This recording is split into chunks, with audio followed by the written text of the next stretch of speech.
حق پہ نہیں ہے؟ تو اللہ کے نبی نے کہا ہاں قسم ہے اس ذات کی جس کے ہاتھ میں میری جان ہے، تم حق پر ہو، خواہ تم وفات پا جاؤ یا تم بحیات رہو۔ آپ نے کہا پھر چھپانا کیوں؟ حضرت عمر نے کہا پھر چھپانا کیوں؟ کیونکہ اس وقت تک کہ اللہ کے نبی چھپی سے محنت کر رہے تھے، مطلب سے خاموشی سے محنت کر رہے تھے، اسلام کی دعوت دے رہے تھے۔ جب حضرت عمر رضی اللہ تعالیٰ عنہ اسلام کے اندر آئے تو بھائی تو اسلام کو ایک تقویت بخشی، ایک تقویت ملی، اسلام کو ایک طاقت ملی، ان کی وجہ سے اسلام غالب ہوا۔ آگے ہم پڑھنے والے وہ چیز۔ آپ نے کہا پھر چھپنا کیوں؟ قسم ہے اس ذات کی جس نے آپ کو حق کے ساتھ مبعوث کیا، آپ ضرور بل ضرور کھلے عام نکلیں گے۔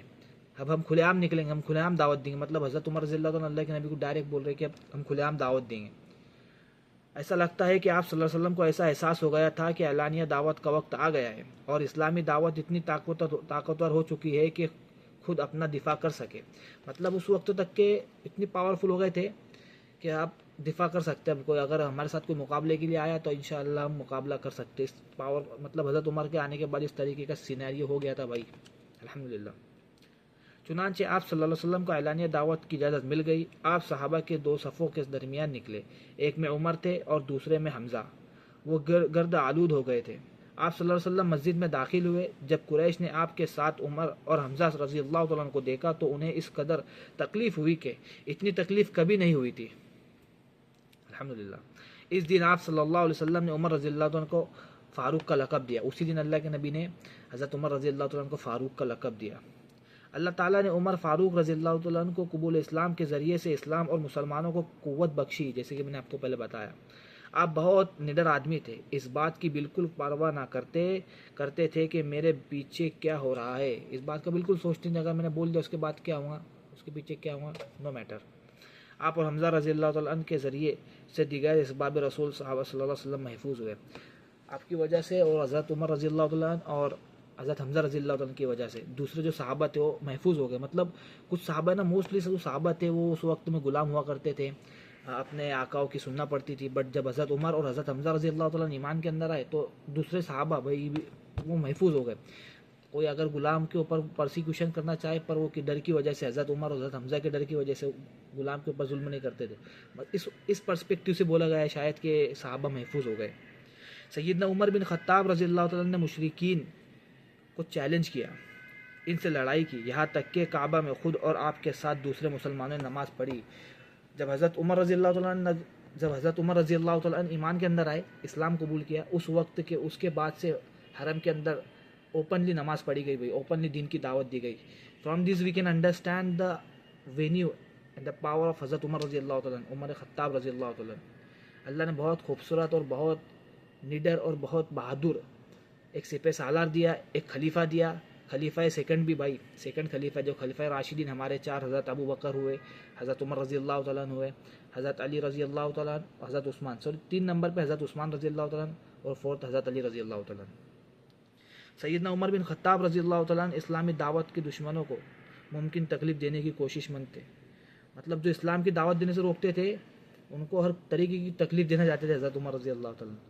آپ اس سلسلے میں اپنا موقف اس طرح بیان کرتے ہیں، میں کسی مسلمان کو دیکھنا نہیں چاہتا تھا، مطلب وہ بتا رہے ایمان قبول کرنے کے بعد کہ میں کسی مسلمان کو دیکھنا نہیں چاہتا تھا، میں اپنے ماموں ابو جہل کے پاس گیا، وہ اپنی قوم میں معزز آدمی تھے۔ مطلب اس وقت میں قریش کے اندر نا بھائی کچھ جو ڈینسٹی تھی، کچھ ڈینسٹی بہت اعلیٰ درجے کی ڈینسٹی ہوا کرتی تھی، مطلب سے جسے ہم قبیلہ بولیں گے، قریش قبیلہ، ایسے کچھ قبیلے تھے جو بہت پرومیننٹ تھے اس وقت میں، آدمی تھے۔ ان کا دروازہ کھٹکھٹایا، کہا کون ہے؟ میں نے کہا خطاب کا بیٹا۔ وہ میرے پاس آئے، میں نے کہا کہ آپ کو معلوم ہے کہ میں صحابی، مطلب سے دین بدلنے والا بن چکا ہوں۔ انہوں نے کہا تم ایسا کر گزرے؟ میں نے کہا ہاں۔ انہوں نے کہا ایسا نہ کرو۔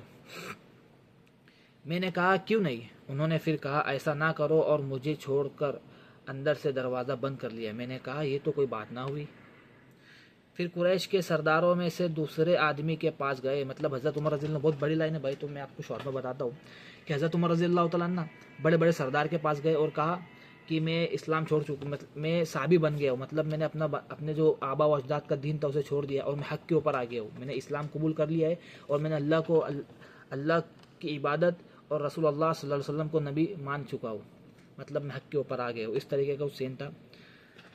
اور اسی کے ساتھ نا بھائی سیدنا عمر رضی اللہ عنہ قبول اسلام کا اسلامی دعوت پر جو اثر پڑا ہے نا بھائی، جو حضرت عمر رضی اللہ تعالیٰ عنہ ایمان کے اسلام کے اندر آئے، تو لگ بھگ اس وقت کے اندر 39 مطلب 39 صحابہ تھے، اور حضرت عمر رضی اللہ تعالیٰ عنہ 40ویں صحابہ تھے، مطلب جسوں نے اسلام قبول کیا تھا۔ جیسے میں آپ کو یہاں پہ بتاتا ہوں ایک پوری لائن، اسلام لانے کی تاریخ اور قبول اسلام کے وقت مسلمانوں کی تعداد۔ عمر رضی اللہ تعالیٰ نبوت کے چھٹے سال 27 سال کی عمر میں ذی الحجہ کے مہینے میں سیدنا حمزہ رضی اللہ تعالیٰ کے اسلام لانے کے 3 دن بعد اسلام قبول کیا۔ اس وقت مسلمانوں کی کل تعداد 39 تھی، 39۔ عمر رضی اللہ تعالیٰ قول ہے، جب میں نے اسلام قبول کیا تو اس وقت رسول اللہ صلی اللہ علیہ وسلم کے ساتھ صرف 39 آدمی تھے، میں نے 40 کی تعداد پوری کر دی، پس اللہ نے اپنے دین اسلام کو غلبہ عطا کر دیا۔ یہ بھی مروی ہے کہ مسلمانوں مردوں کی تعداد 40 یا 40 سے کچھ زیادہ تھی اور 11 عورتیں تھیں، لیکن حضرت عمر رضی اللہ تعالیٰ سب کو نہیں پہچانتے تھے، کیونکہ اکثر لوگ جو اسلام لا چکے تھے وہ مشرکین کے خوف سے اپنے ایمان کو ظاہر نہیں کرتے تھے۔ اس طریقے کا کچھ تھا بھائی بھی، ہوپ آپ کو یہ ویڈیو اچھا لگا ہوگا۔ مطلب حضرت عمر رضی اللہ تعالیٰ ہمارے دوسرے خلیفہ ہے، اور ان کے وقت میں ہماری جو حکومت کی جو باؤنڈری تھی، خلافت کی جو باؤنڈریز تھی، بہت وسیع پیمانے پہ پھیلی تھی بھائی الحمدللہ۔ ہمیں چاہیے کہ ہم ہمارے آبا و اجداد کے، ہمارے خلفائے راشدین کے، ہمارے اولیاء اسلاف کے ہسٹری کو پڑھنا چاہیے، بیکاز ہسٹری پڑھیں گے نا بھائی تو ایک ہمارا ذہن کھلے گا، کیونکہ آج ضروری ہے کہ آج ہم ہماری ہسٹری کو جانیں، because many of Muslims don't know what their ancestor did and done, کیونکہ ہم دوسروں کو فالو کرنے لگ گئے۔ آج ہم اسلام کے جو رہنما ہے ہمارے، جیسے حضرت عمر، حضرت ابو بکر رضی اللہ تعالیٰ ان سے زندگی کا طرز سیکھنا چاہیے کہ انہوں نے زندگی کس طریقے سے گزارے، خلیفہ ہونے کے بعد، وقت کے خلیفہ ہونے کے بعد بھی وہ کتنی آرڈینری سمپل زندگی گزارے۔ اور آج ہمارے پاس کچھ پیسہ آ جاتا ہے تو ہم ایٹیٹیوڈ اور گھمنڈ کے اندر ڈوب جاتے ہیں، تو اللہ سے اس کی پناہ مانگنی چاہیے۔ ہوپ آپ کو ویڈیو اچھا لگا ہوگا، ملتا ہے اس طریقے سے ایک نئے ویڈیو کے ساتھ، جب تک کہ السلام علیکم، دعا میں یاد رکھنا، اور اسپیشلی فلسطین اور مسلمانوں کے لیے جو دنیا بھر میں بسے، اللہ ان کی حفاظت کرے، اور غزہ کے مسلمانوں کی حفاظت کرے۔ السلام علیکم۔